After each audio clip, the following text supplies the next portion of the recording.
Halo semuanya. Masih pada penasaran kan kelanjutan perjalanan Irussia? Kalau kalian sudah nonton 3 video sebelumnya soal sistem, desain, dan sekutu, selamat, kalian sudah jadi ahli soal Dragon no Tamago. Tapi hari ini dia klimaksnya. Selamat datang di video terakhir saga spesial ini.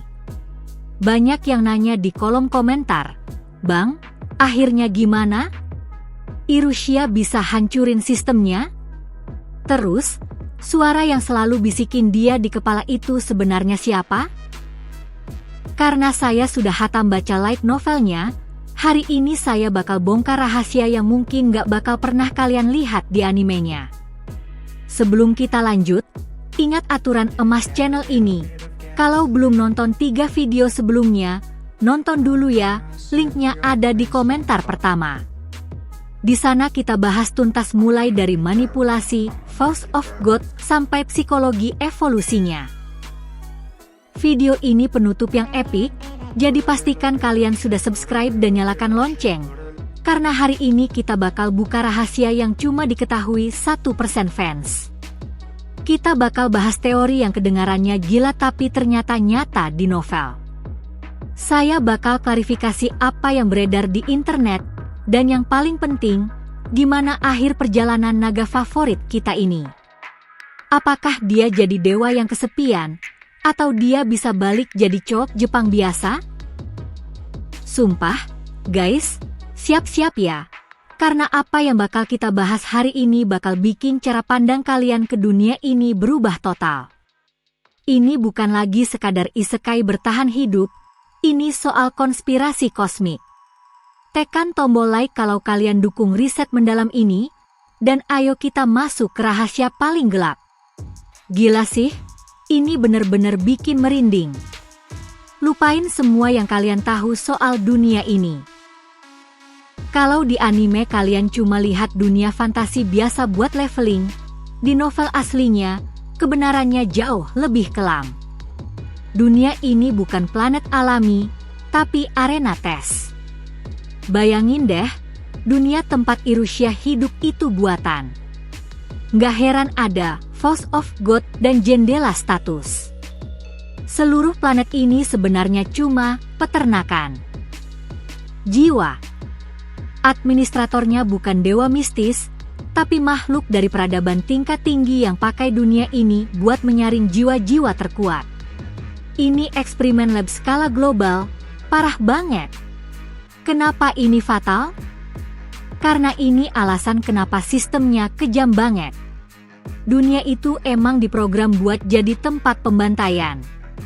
Di bab-bab akhir, Irussia sadar kalau sudah ada ribuan orang yang bereinkarnasi sebelum dia, dan semuanya cuma berakhir jadi tumbal atau monster tanpa akal. Ini yang gak pernah kita bahas sebelumnya.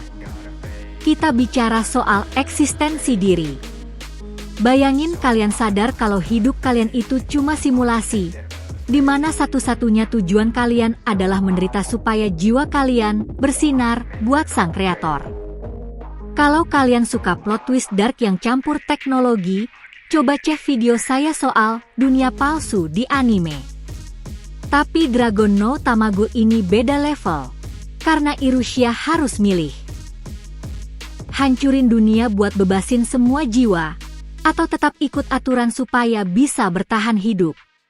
Bisa bayangin nggak kalau kalian sadar teman-teman kalian, kayak Nina dan Adamia, cuma data dalam eksperimen kosmik?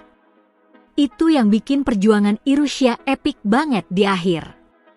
Dia nggak lagi berjuang buat naik level. Dia berjuang buat matiin komputer yang mengendalikan realitasnya. Coba tulis di kolom komentar. Kalau kalian sadar hidup kalian cuma eksperimen, kalian bakal nyerah atau coba ngehack dunia kayak naga kesayangan kita ini? Tulis pendapat kalian, karena di sesi berikutnya, ceritanya bakal makin gila.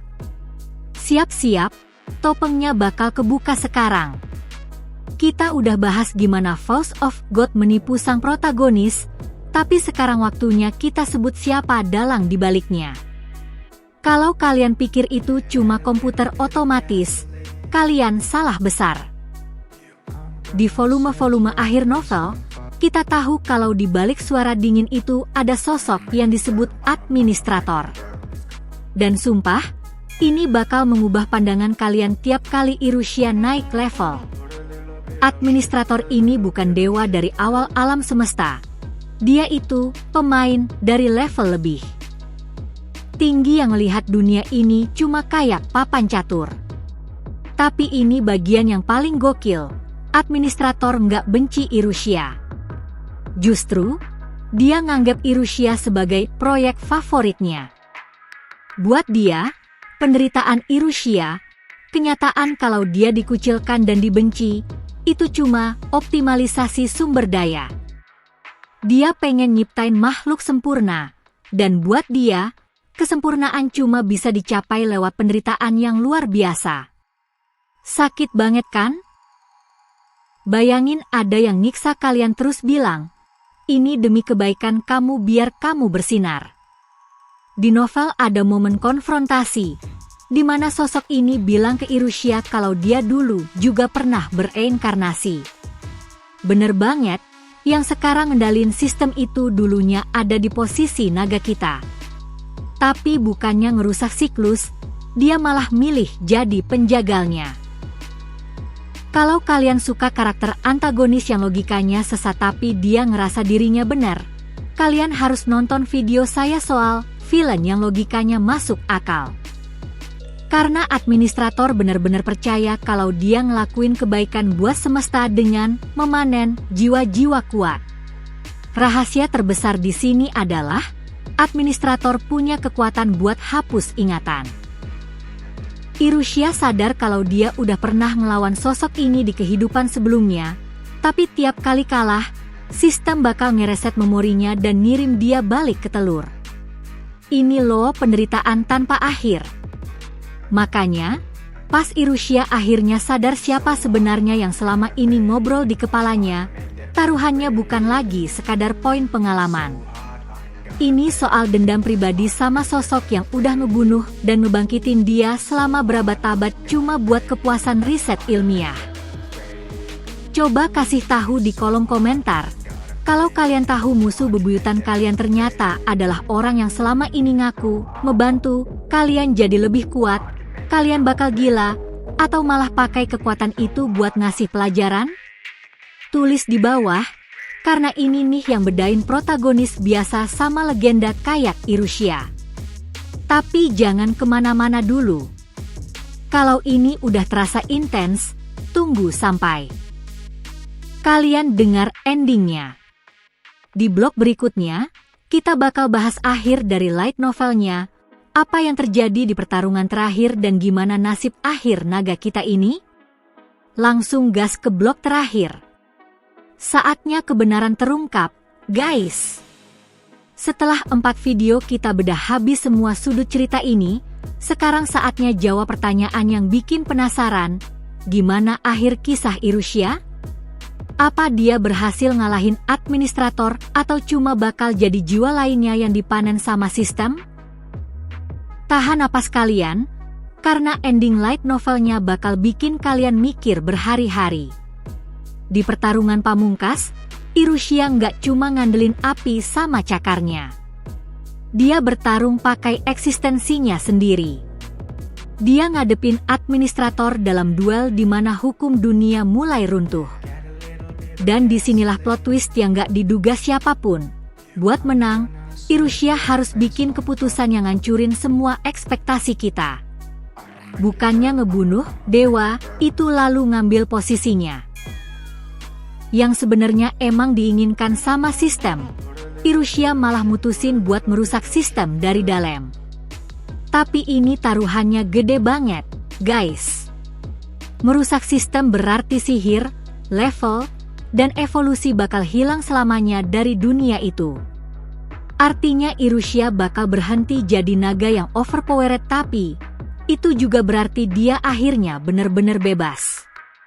Terus gimana sama wujud manusianya? Banyak yang ngarep dia balik jadi cowok Jepang dan pulang ke rumah, tapi kenyataannya lebih pahit manis. Akhirnya, Irusha milih buat tinggal di dunia itu, tapi bukan sebagai monster yang ditakutin atau pahlawan legenda, melainkan sebagai sosok yang cuma pengen hidup damai sama Nina dan temen-temennya. Wujud akhir Irusha itu gambaran orang yang udah ngelepasin kekuatan dewanya demi dapetin ketenangan batin. Endingnya bener-bener nampar. Kemenangan sejati itu bukan soal menangin gamenya, tapi berhenti buat mainin game itu. Sumpah, guys, ending ini yang bikin Dragon no Tamago jauh lebih berkelas dibanding isekai lain yang cuma soal raja atau harem. Di sini, sang protagonis cuma pengen kebebasannya. Kalau kalian pengen bandingin sama ending light novel lainnya, cek video saya soal ending anime paling kontroversial yang ada di channel ini. Di situ kita bandingin karya ini sama cerita lain yang punya ending lebih bahagia atau malah lebih sedih. Dengan ini, kita tutup seri spesial kita. Kita udah ngelewatin perjalanan panjang, dari sekadar bahas suara di kepala, sampai nemuin rahasia alam semesta dan nasib akhir naga kesayangan kita. Saya harap perjalanan ini bikin kalian makin paham seberapa dalam sebuah cerita yang awalnya cuma dari sebutir telur di hutan. Kalau kalian suka seri 4 video ini, tolong share ke teman kalian yang masih nganggep anime ini biasa aja. Kita buktiin kalau di sini kita analisisnya nggak main-main. Subscribe kalau belum, nyalain loncengnya, dan siap-siap, karena konten yang bakal dateng nggak kalah padat dan seru. Menurut kalian gimana endingnya? Kalian bakal ngerusak sistemnya atau malah jadi dewa baru buat dunia itu? Saya baca semua komentarnya, dan yang teorinya gokil pasti saya kasih love. Terima kasih udah nemenin saya selama evolusi ini. Jaga diri baik-baik, sampai ketemu di video berikutnya. Cabut.